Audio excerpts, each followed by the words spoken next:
নমস্কার। আমি রুচির তরফ থেকে গার্গী। আজ তোমাদের শোনাবো রং বেরঙের গল্প।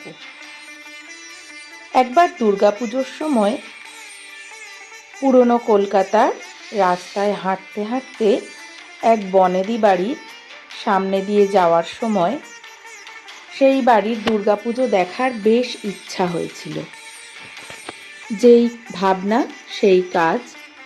মা দুর্গাকে দেখার জন্য প্রথমে সেই বনেদি বাড়ির ফটক, দুর্গা দালান পেরিয়ে যখন নাট মন্দিরের কাছে উপস্থিত হলাম, তখন প্রথমেই চোখ গেল সেই বাড়ির সুদৃশ্য ঝাড়বাতি এবং দুর্গা দালানটি যেভাবে সুন্দর সাজানো ছিল তার রং বেরঙের সার্সিগুলোর দিকে।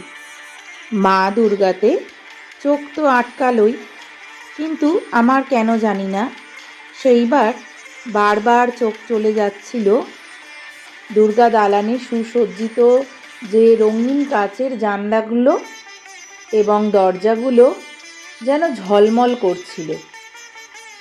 যেই ভাবনা সেই কাজ।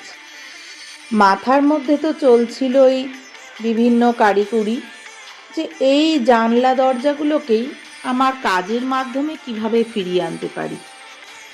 যাই হোক, কিন্তু বিভিন্ন কাজের চাপে এবং পুজোর দিনগুলো নানান ধরনের কাজের মধ্যে দিয়েই যখন কেটে গেল, বেশ কিছু দিনও পেরিয়ে গেল। আস্তে আস্তে সরস্বতী পুজোর আগে মনে পড়ল আবার সেই কথা। কারণ রং মাঝে মধ্যেই নানাভাবে মনের মধ্যে তো উঁকি মারতেই থাকে। মনে পড়ল তখন সামনেই সরস্বতী পুজো পেরোলে রঙের উৎসব, কেননা তার আগেই এই রঙকে আমার কাজের মধ্যে দিয়ে ফুটিয়ে তুলি। তাই আমি এই রং বেরঙের সার্সিগুলোকে আবার মনের কল্পনার জানলা মেলে সেইগুলোকে দৃশ্যপটে তুলে ধরলাম। কিন্তু কিভাবে করা যায় ভাবতে ভাবতে সেই জানলার আকৃতিতেই এক ধরনের অবয়ব মনের মধ্যে ফুটে উঠল।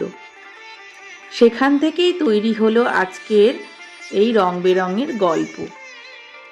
যাই হোক, আমি সেইটাকে ক্লের বিভিন্ন পরতে ফুটিয়ে তুলতে লাগলাম এবং মনের মধ্যে অনেকগুলো চিন্তাভাবনা তার সাথে